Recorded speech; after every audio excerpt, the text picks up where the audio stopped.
शहर के सबसे प्रतिष्ठित इलाके में स्थित एक आलीशान बंगले में रहने वाले महेश राय एक जाने माने उद्योगपति थे। उनकी बेटी आराध्या न केवल उनकी इकलौती संतान थी, बल्कि उनके जीवन का सबसे अनमोल हिस्सा भी थी। आराध्या की सुंदरता की चर्चा पूरे शहर में थी।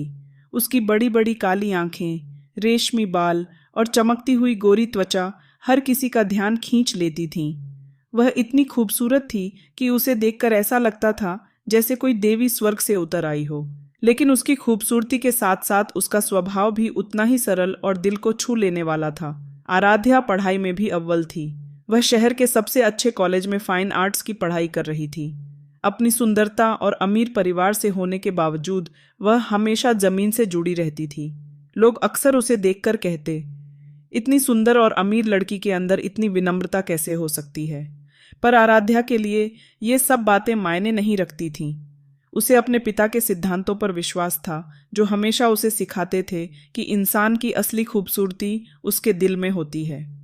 आराध्या के कॉलेज में नए सत्र की शुरुआत हो चुकी थी। वह अपने पसंदीदा विषय पर एक प्रोजेक्ट पर काम कर रही थी, जिसमें उसे शहर के ऐतिहासिक स्थानों पर जाकर कला के नमूने इकट्ठा करने थे। एक दिन वह अपने कॉलेज के दोस्तों के साथ पुराने किले की तरफ गई। वहीं एक और समूह था जो फोटोग्राफी का शौक रखते हुए किले की तस्वीरें खींच रहा था। इस समूह का नेतृत्व कर रहा था कबीर मल्होत्रा। कबीर भी एक अमीर घराने से था, लेकिन उसकी पहचान उसके परिवार के पैसे से ज्यादा उसकी खुद की मेहनत और फोटोग्राफी के लिए उसके जुनून से थी। वह आत्मविश्वास से भरा हुआ और स्मार्ट व्यक्तित्व का मालिक था। जब आराध्या और कबीर की नजरें पहली बार मिली तो वक्त जैसे ठहर सा गया।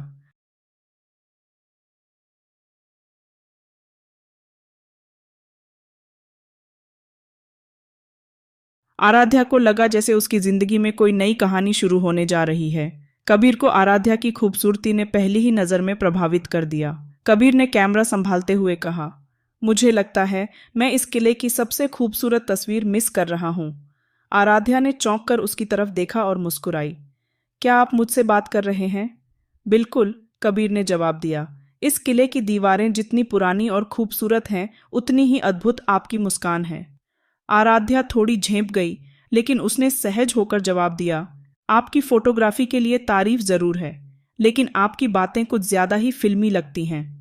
शायद, कबीर ने हंसते हुए कहा, लेकिन अगर हकीकत फिल्मी हो तो उसे नजरअंदाज करना मुश्किल हो जाता है।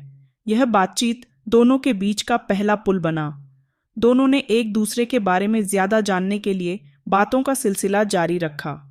कबीर ने महसूस किया कि आराध्या केवल खूबसूरत ही नहीं, बल्कि समझदार और संवेदनशील भी है। कबीर और आराध्या ने एक दूसरे के साथ समय बिताना शुरू कर दिया। उनकी बातचीत कला, फोटोग्राफी और जिंदगी के छोटे छोटे पहलुओं पर होती।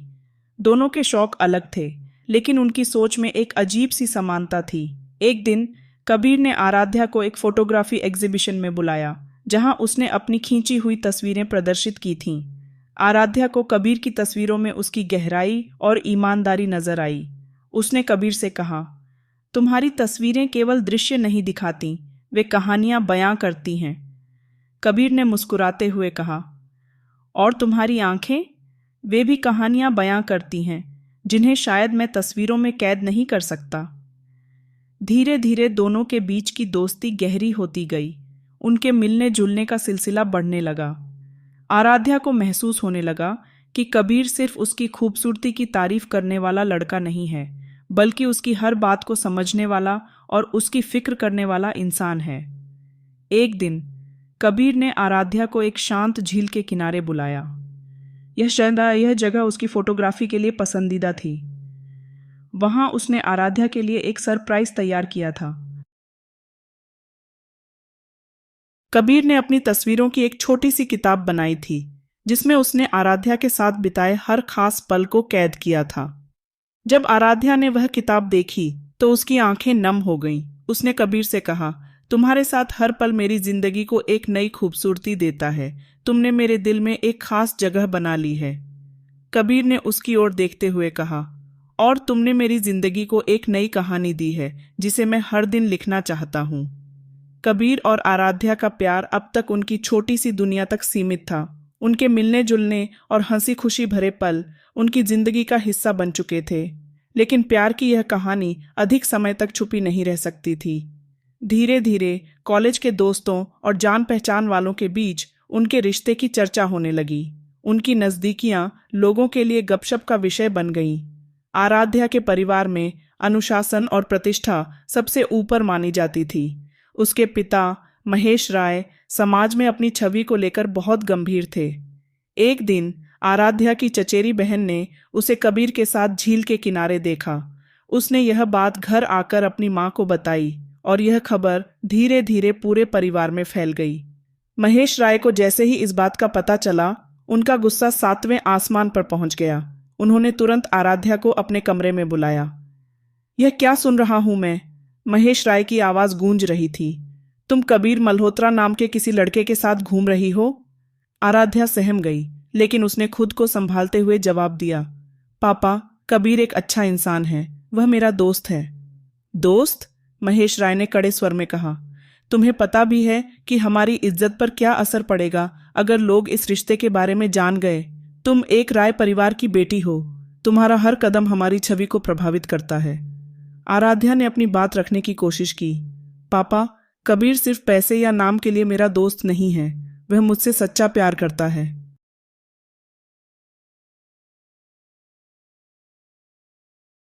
लेकिन महेश राय ने उसकी एक न सुनी। उन्होंने आराध्या को चेतावनी दी कि वह अब से घर के बाहर कदम नहीं रखेगी। आराध्या के लिए यह सब किसी बुरे सपने जैसा था। उसे न केवल कॉलेज जाने से रोका गया, बल्कि उसके फोन और अन्य सभी संपर्क साधनों को भी छीन लिया गया। वह अपनी ही दुनिया में कैद होकर रह गई। उसे समझ नहीं आ रहा था कि वह कबीर को कैसे बताए कि वह अब उससे मिलने नहीं आ सकती। हर दिन उसकी खिड़की से बाहर झांकते हुए आंखें नम हो जाती थीं। वह कबीर को याद करते हुए अक्सर खुद से कहती, क्या वह समझेगा कि मैं मजबूर हूं? क्या वह मुझसे मिलने की कोशिश करेगा?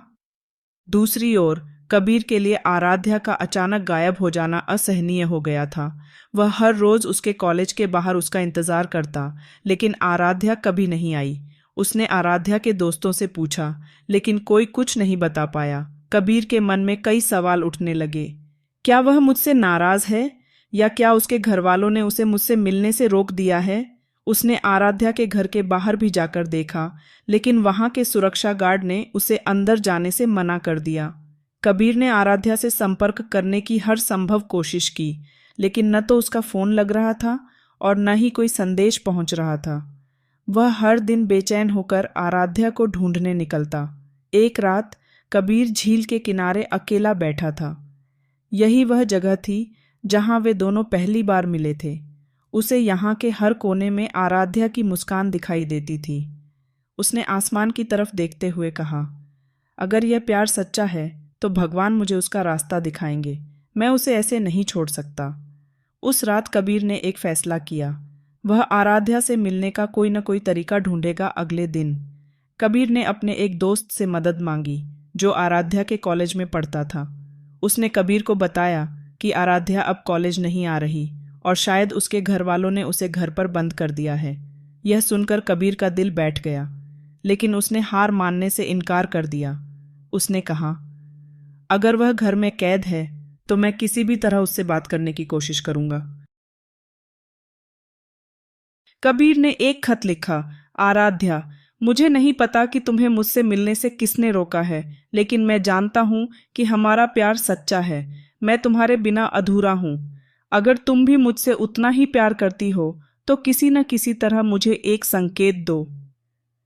कबीर ने यह खत आराध्या के घर के बाहर पहुंचाने की कोशिश की।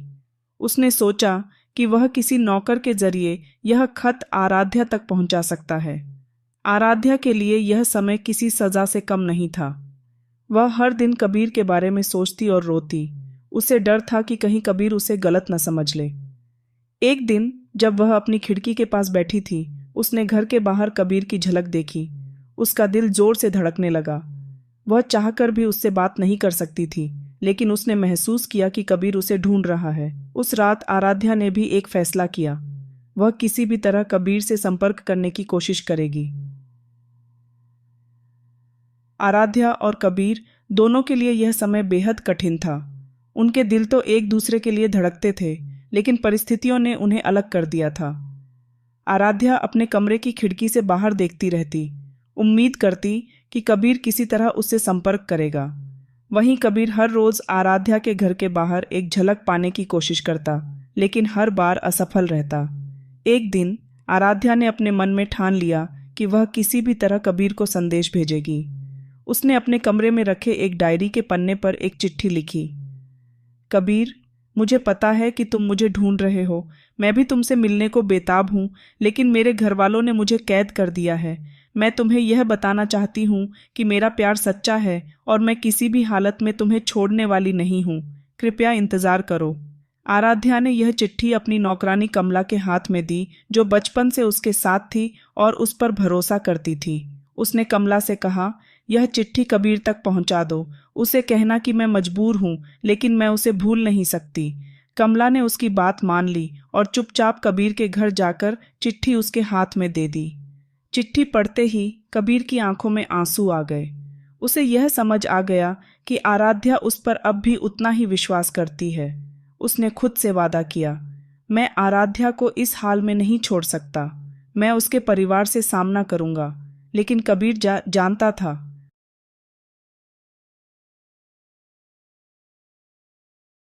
कि महेश राय जैसे कठोर व्यक्ति से सीधे भिड़ना आसान नहीं होगा। उसने पहले आराध्या के कुछ करीबी रिश्तेदारों से संपर्क करने की योजना बनाई। महेश राय को कबीर की हरकतों की खबर मिल चुकी थी। उनके खास आदमी ने उन्हें बताया कि कबीर ने आराध्या के लिए एक संदेश भेजा था। यह सुनकर महेश राय का गुस्सा और बढ़ गया।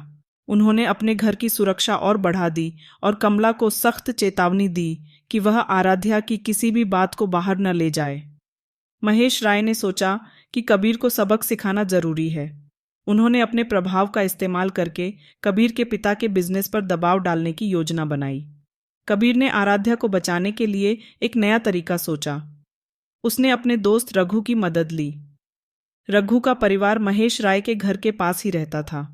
रघु ने कबीर को सुझाव दिया कि वह एक स्थानीय कार्यक्रम में आराध्या से मिलने की कोशिश करे, जहां उसका परिवार भी मौजूद होगा। कबीर ने यह जोखिम उठाने का फैसला किया। उसने अपनी माँ से कहा, मुझे आराध्या से एक बार बात करनी है। अगर मैं उससे मिल नहीं पाया तो मेरा जीना मुश्किल हो जाएगा। उधर आराध्या का दिल अब और ज्यादा बेचैन हो गया था। वह जानती थी कि कबीर उससे मिलने की कोशिश करेगा, लेकिन उसे डर था कि कहीं उसके पिता उसे कोई नुकसान न पहुंचा दें। उसने कमला से कहा, अगर कबीर यहाँ आए तो उसे सावधान करना। मैं नहीं चाहती कि वह किसी मुश्किल में पड़े। एक दिन महेश राय ने आराध्या से कहा, तुम्हारी शादी के लिए हमें एक बहुत अच्छा रिश्ता मिला है। यह तुम्हारे भविष्य के लिए सही होगा। आराध्या ने जवाब दिया, पापा, मैं अभी शादी नहीं करना चाहती। मुझे अपनी पढ़ाई पूरी करनी है।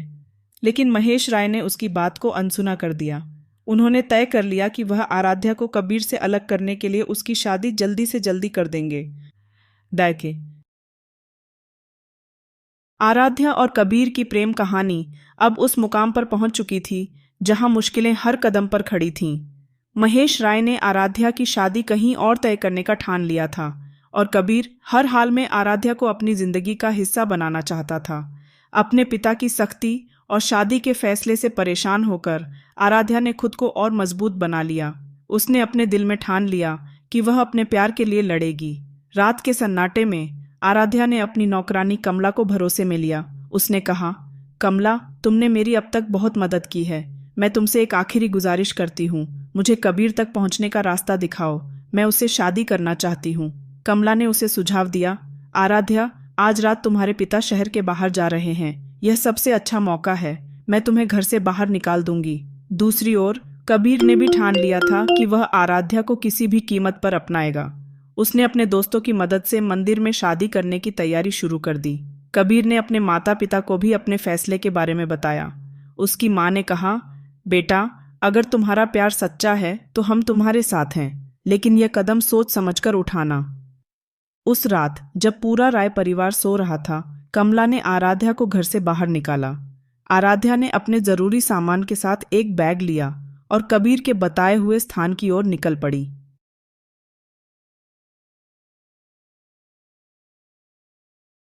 जब वह कबीर से मिली तो उसकी आंखों में खुशी के आंसू थे।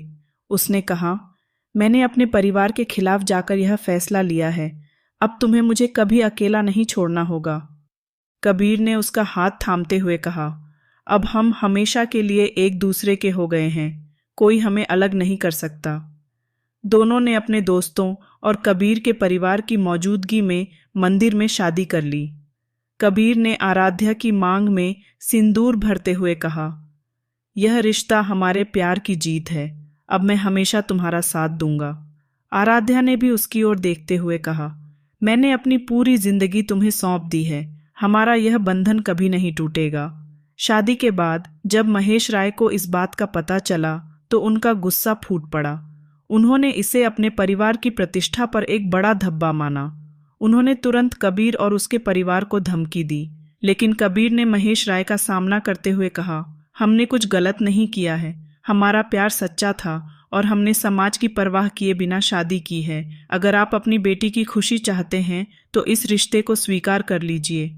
शुरुआत में महेश राय ने इस रिश्ते को स्वीकार करने से मना कर दिया, लेकिन धीरे धीरे उन्होंने देखा कि आराध्या और कबीर एक दूसरे के साथ कितने खुश हैं। उन्होंने महसूस किया कि उनकी बेटी की खुशी कबीर के साथ ही है। आखिरकार महेश राय ने अपनी बेटी और दामाद को अपना लिया। उन्होंने अपनी कठोरता पर पछतावा करते हुए कहा, मुझे गर्व है कि मेरी बेटी ने सही फैसला लिया। कबीर, मैं चाहता हूं कि तुम उसे हमेशा खुश रखो। आराध्या और कबीर ने अपने जीवन की नई शुरुआत की। उनका प्यार अब न केवल उनके दिलों में में बल्कि